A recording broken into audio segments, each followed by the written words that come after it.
बिस्मिल्लाहिर्रहमानिर्रहीम। अस्सलाम वालेकुम स्टूडेंट्स, अब हम एक नया कोर्स वेक्टर एनालिसिस स्टार्ट करने जा रहे हैं जो कि vector analysis by Z R Bhatti है। आउटलाइन में ये चार चैप्टर हैं इसके, मतलब कि आउटलाइन के यानी ये वेक्टर इन थ्री डिमेंशन है और ये उसकी आउटलाइन है। इसके अलावा स्केलर एंड वेक्टर प्रोडक्ट है, ये उसकी आउटलाइन है। वेक्टर कैलकुलस है, ये उसकी आउटलाइन है। Gradient divergence and curl of vector, ये उसकी आउटलाइन है। मतलब कि ये सेमेस्टर 1 के ये कोर्स में शामिल है ये आउटलाइंस। और इसका पेपर है वेक्टर एंड मैकेनिक्स इसका पार्ट 2 है और वेक्टर की ये बुक है। ठीक हो गया, यानी कि दो बुक्स लगती हैं जिनमें एक वेक्टर होती है और दूसरी मैकेनिक्स होती है। ठीक हो गया, तो हम वेक्टर को स्टार्ट करने जा रहे हैं। अब हम वेक्टर एनालिसिस बाय जेड और भट्टी का चैप्टर नंबर 1 स्टार्ट करते हैं, जिसमें एक्सरसाइज 1.1 के ये मुख्तलिफ क्वेश्चन दिए गए हैं। मतलब कि ये सामने आपके सामने एक्सरसाइज 1.1 के क्वेश्चन 12 क्वेश्चन है, इनको हम लोग सोल्व करते हैं। नंबर 2 है, if a and b are non collinear vectors then find the value of k1 and k2 from the equation। यानी कि हमें ये इक्वेशन दी गई है और इसमें हमने क्या करना है, k1 और k2 की वैल्यू मालूम करनी है। और जबकि हमें ये क्या कहा गया है कि a और b जो है वो नॉन कोलिनियर वेक्टर्स हैं, मतलब कि a भी जीरो है और b भी जीरो है। ठीक हो गया, तो अब हम इस क्वेश्चन को सोल्व करते हैं। इसमें आपने क्या करना है कि ये वाली जो टर्म है इसको इधर इक्वल टू से बाहर करके माइनस कर दें, प्लस 2b, ये 7a इधर आकर माइनस हो जाएगा और ये k2b इधर आकर प्लस हो जाएगा। ठीक हो गया, इक्वल टू 0। अब मैं क्या कर रहा हूँ, आपने क्या करना है कि a और ये जो a वाली टर्म है इनको इकट्ठा कर लें, k1a माइनस 7a। ठीक हो गया, इसके बाद प्लस 2b, ये जो k b वाली है इनको इकट्ठा कर लें। मैं पहले k2b लिख के इसके साथ प्लस 2 भी लिख दिया, इक्वल टू 0। यहाँ से a कॉमन आ रहा है तो क्या बचेगा, k1 माइनस 7, और इधर से कॉमन क्या आ रहा है, b कॉमन आ रहा है तो क्या बचेगा, k2 प्लस 2 इक्वल टू 0। अब आपको बताया गया है कि a और b नॉन कोलिनियर है, मतलब कि वो 0 है, तो a और b तो 0 हो जाएंगे, तो हमारे पास दो इक्वेशन बच जाएंगी, k1 माइनस 7 इक्वल टू 0। ठीक हो गया, और इधर से k2 plus 2 is equal to 0। यहाँ से k1 की वैल्यू क्या आ जाएगी, 7 आ जाएगी, और यहाँ से k2 की वैल्यू क्या आ जाएगी, -2 आ जाएगी। स्टूडेंट, यही हमारे पास इसका रिक्वायर्ड आंसर है। तो स्टूडेंट, हम क्वेश्चन नंबर 3 को सोल्व करते हैं कि a और b are non collinear vectors. तो आपने क्या करना है कि k1 और k2 मालूम करना है आज इस इक्वेशन को इस्तेमाल करते हुए। तो हम क्वेश्चन को सोल्व करते हैं। इसमें फिर वही मेथड आपने जैसे क्वेश्चन नंबर 2 सोल्व किया है, 2k1a माइनस b, और ये टर्म इधर आकर माइनस हो जाएगी, माइनस k2b इक्वल टू 0। ठीक हो गया, अब आपने क्या करना है, जो a वाली है वो सेपरेट कर लें, 2k1a माइनस 9a, इसी तरह आप b वाली भी कर लें, मतलब k2b minus b equal to 0। ठीक हो गया, अब नेक्स्ट आपने क्या करना है, यहाँ से a कॉमन आ रहा है तो 2k1 माइनस 9, और यहाँ से माइनस भी कॉमन आ रहा है और b भी कॉमन आ रहा है, तो माइनस b कॉमन आ गया, तो यहाँ पर क्या बचेगा, k2 प्लस 1 इक्वल टू 0। ठीक हो गया, अब आपको क्वेश्चन में बता दिया गया है कि a and b are non collinear vector, मतलब कि a और b जो है वो नॉन कोलिनियर है, मतलब कि 0 है। तो आप इन दोनों इक्वेशंस को 0 पुट कर सकते हैं, 2k1 माइनस 9 इक्वल टू 0, और दूसरी तरफ k2 प्लस 1 इक्वल टू 0। यहाँ से k2 की वैल्यू तो हमारे पास -1 आ जाएगी, और यहाँ से k1 की वैल्यू आपके पास क्या आ जाएगी, 9/2।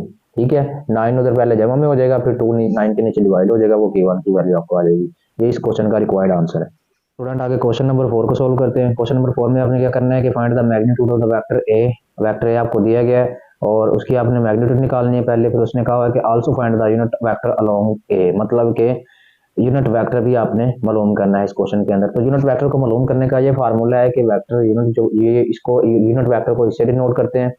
तो यूनिट वेक्टर किसके इक्वल होता है, वेक्टर ए ओवर ए की मैग्नीट्यूड। तो फर्स्टली तो उसने हमें वेक्टर ए की मैग्नीट्यूड भी मालूम करने के लिए कहा हुआ है, तो हम इस क्वेश्चन की मैग्नीट्यूड मालूम करने मैग्नीट्यूड मालूम करते हैं। मैग्नीट्यूड मालूम करने के लिए हम क्या करेंगे कि इसके पास दोनों साइड पर बार लगा देंगे। तो इसकी मैग्नीट्यूड का फार्मूला क्या होता है कि इन तीनों के सम का स्क्वायर और ऊपर अंडर रूट, मतलब कि 5 square plus -3 square plus 5 square. तो ए वेक्टर की मैग्नीट्यूड हमारे पास क्या आ जाएगी, 5 का स्क्वायर 25 जमा 3 का स्क्वायर 9, ये माइनस है, इवन पावर है खत्म, और ये प्लस 5 का स्क्वायर ये 25। ठीक हो गया।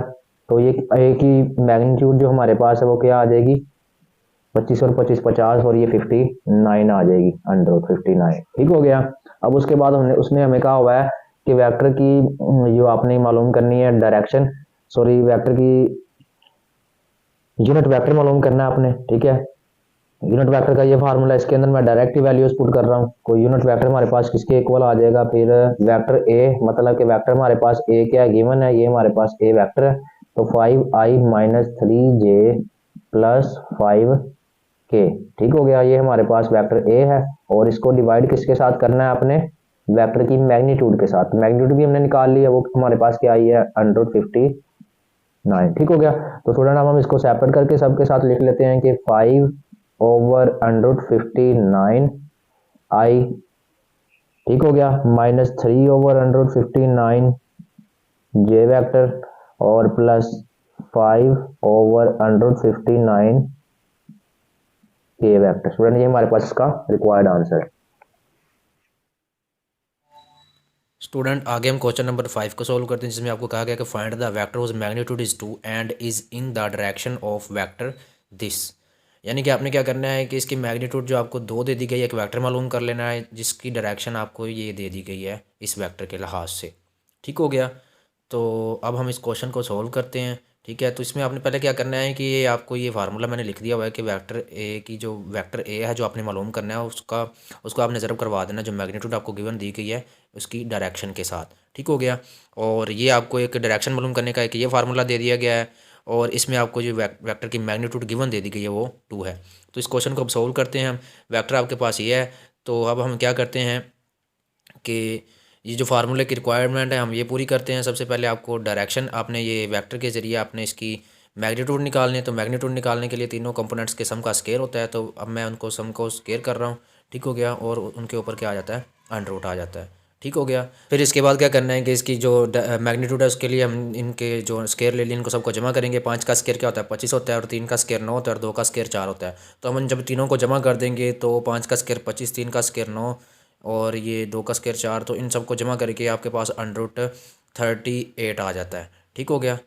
और अब इसके बाद ये मैं √38 लिख रहा हूँ। ठीक हो गया। और ये हमारे पास एक ही मैग्नीट्यूड हमने जो निकाल लिया है। ठीक हो गया। अब हम इसको क्या करेंगे कि उस जो यूनिट वेक्टर निकालने वाला फार्मूला है उसके अंदर सब्सटीट्यूट कर देंगे। ठीक हो गया। तो आपको एक वेक्टर दे दिया गया है। वेक्टर पहले वेक्टर लिख रहे हैं कि वेक्टर 5i + 3j + 2k, ऊपर वेक्टर कंपोनेंट ये आपने लाजमी लगाने हैं। ठीक हो गया। डिवाइड बाय जो आपने मैग्नीट्यूड निकाली है उसको नीचे तकसीम कर दें, √38 हो गया। ठीक हो गया। अब आपका ये जो फार्मूला है, ये जो मैंने लिख दिया है कि वेक्टर को, जो आपने वेक्टर मालूम करना है उसका फार्मूला है कि वेक्टर की मैग्नीट्यूड को मल्टीप्लाई करवा देना आपने जो वेक्टर की ये यूनिट वेक्टर निकाला है इसके साथ। ठीक हो गया। तो वेक्टर मालूम करने के लिए आपने क्या करना है कि ये आपने एक यूनिट वेक्टर मालूम किया है। ठीक हो गया। उसको मल्टीप्लाई कर देना जो आपको गिवन मैग्नीट्यूड दे दी गई है। मैग्नीट्यूड आपको गिवन कितनी दे दी गई है, 2। ठीक हो गया। तो अब आपने क्या करना है कि इसके अंदर ये जो यूनिट वेक्टर आपने मालूम किया है इसके अंदर सब्स्टिट्यूट करना है, और वेक्टर की जो मैग्नीट्यूड आपने निकाली है वो भी इसके अंदर सब्स्टिट्यूट करनी है। ठीक हो गया। और वह वेक्टर की मैग्नीट्यूड आपको 2 दे दी गई है। ठीक हो गया। अब हम क्या करते हैं, इस फार्मूले के अंदर वैल्यूज पुट करते हैं। तो आपने जो वेक्टर मालूम करना है वो किसकी इक्वल आ जाएगा, आपने इसके यूनिट वेक्टर जो आपने निकाला है उसकी वैल्यू पुट करें। तो हमारे पास क्या है कि 5i + 3j + 2k है। ठीक हो गया।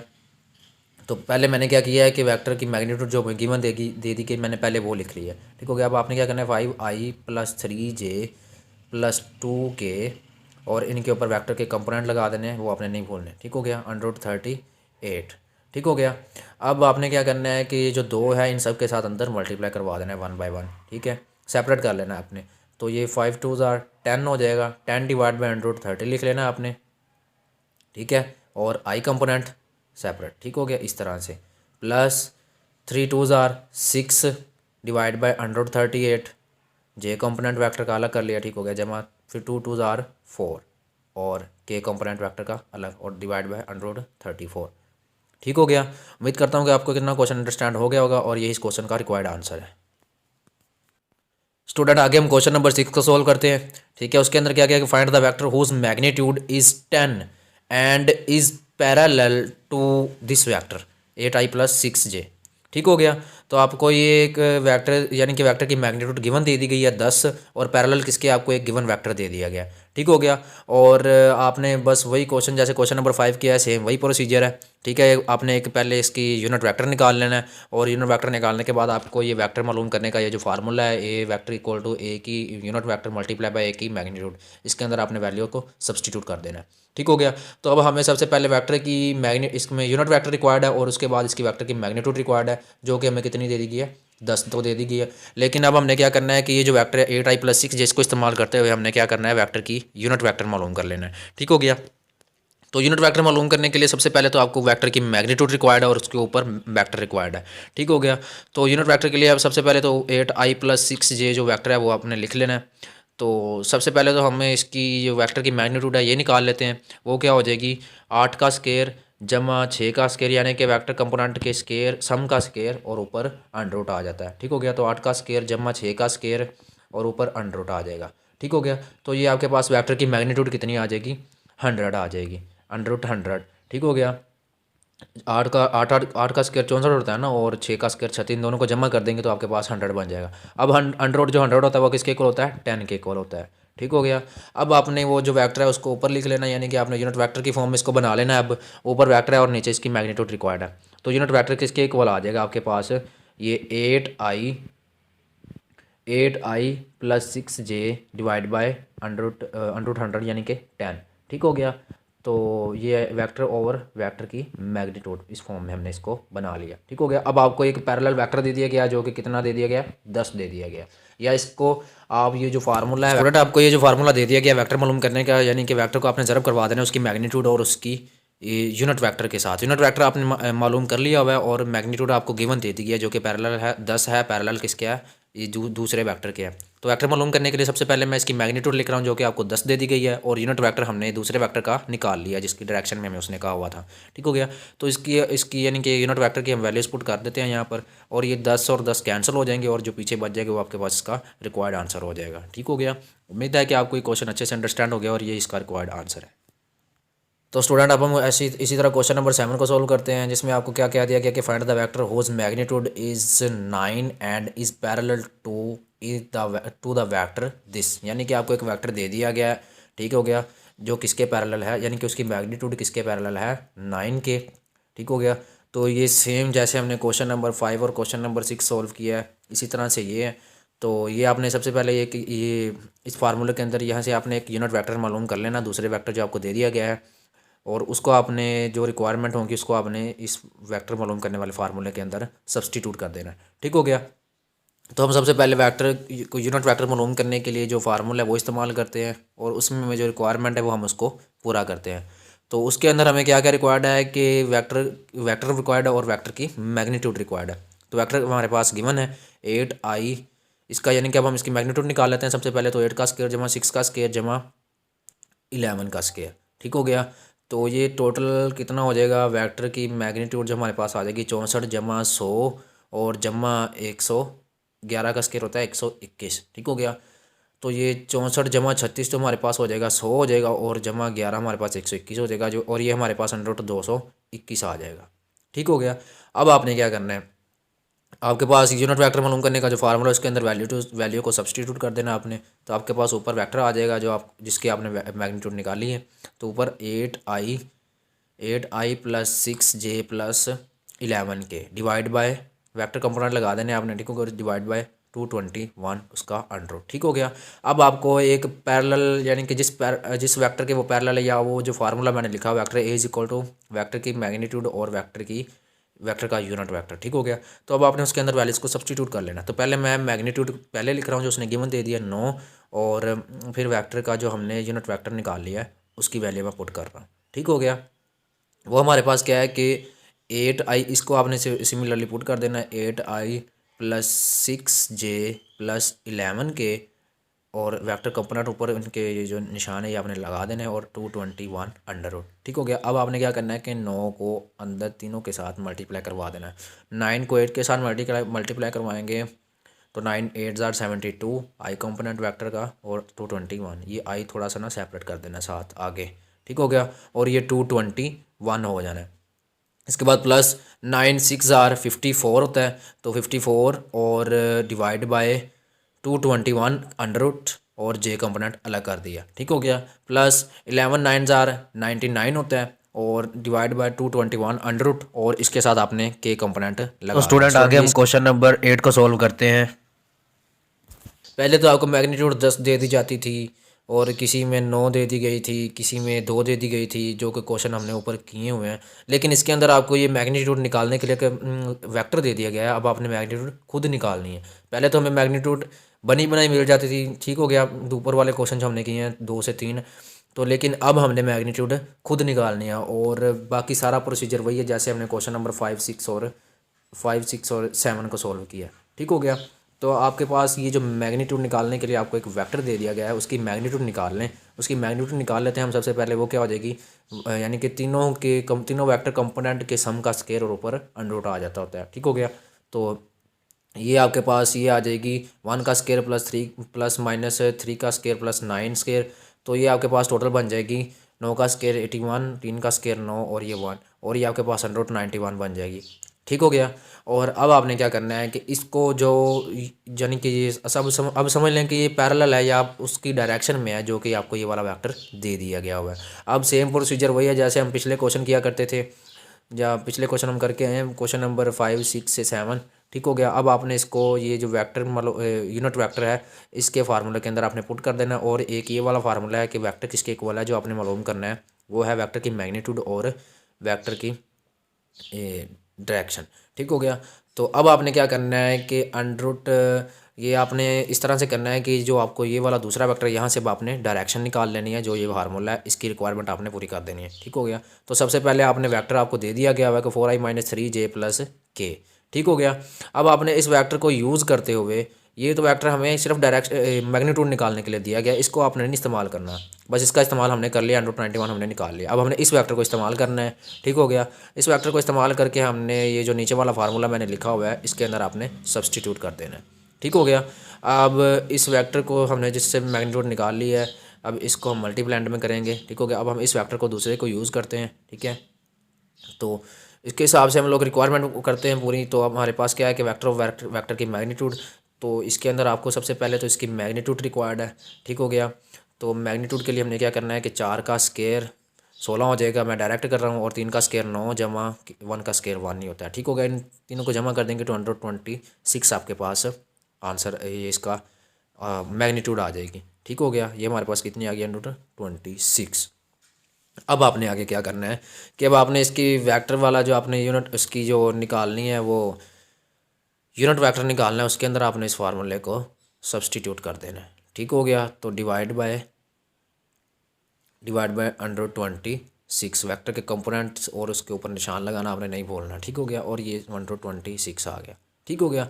अब स्टूडेंट ये हमने इसकी ये यूनिट वेक्टर निकाला है। ठीक हो गया। अब हमने इसको वो फार्मूले के अंदर पुट कर देना है जो कि ये नीचे वाला दिया गया है, वेक्टर ए और वेक्टर की मैग्नीट्यूड और वेक्टर की यूनिट वेक्टर। ठीक हो गया। अब स्टूडेंट आपने क्या करना है कि ये जो हमने मैग्नीट्यूड इस वेक्टर से निकाली है, वो जो डायरेक्शन है उस डायरेक्शन के ज़रिए अब हमने क्या करना है कि इस वेक्टर से जो हमने मैग्नीट्यूड निकाली है इसको हमने पुट करना है इसके अंदर। ये जो वेक्टर आपको ये वेक्टर मालूम करने के लिए जो फार्मूला दे दिया गया है इसके अंदर आपने इसको पुट कर देना है। तब हम रिक्वायरमेंट को मुकम्मल पुट कर देते हैं। ठीक हो गया। तो क्या हो जाएगा वेक्टर मालूम करने के लिए, तो हमें सबसे पहले तो मैं वेक्टर की यूनिट वेक्टर हमने निकाल लिया और वेक्टर की मैग्नीट्यूड भी हमारे पास है। तो अब हमने क्या कर देना है कि ये मैं सबसे पहले ये वेक्टर की मैग्नीट्यूड लिखूंगा। ठीक हो गया। 91 और मल्टीप्लाई बाय किसके करना है, यूनिट वेक्टर से जो हमने निकाला हुआ है। तो 4i - 3j आपने सारी वैल्यू लिखते नहीं है, प्लस k डिवाइड बाय √26। ठीक हो गया। अब आपने क्या करना है नेक्स्ट, अब आपकी वर्किंग क्या है कि आप ये 4 ये √91 इसको अंदर मल्टीप्लाई करवा दें अगर करवाना चाहते हैं, नहीं तो इतना भी रिक्वायर्ड आंसर है आपका। बाकी अगर मल्टीप्लाई करवा के तरतीब से लिख लेते हैं 4 × 91 i, ये अंडर रूट अंदर ज़रब नहीं हो सकता। ठीक है, 4 के साथ इसी बाहर ही लिखे जाएंगे इस तरह से। ठीक हो गया जमा, ये 1 मल्टीप्लाई अंडर रूट 91 तो 1 ही रहेगा। ठीक हो गया, और ये के कंपोनेंट, और इनके नीचे सबके नीचे हमने क्या कर देना है कि अंडर रूट 26 अलग अलग सेपरेट करके लिख दिया। ठीक हो गया, यही हमारे पास इसका रिक्वायर्ड आंसर था। उम्मीद है कि आपको ये क्वेश्चन अच्छे से अंडरस्टैंड हो गया होगा।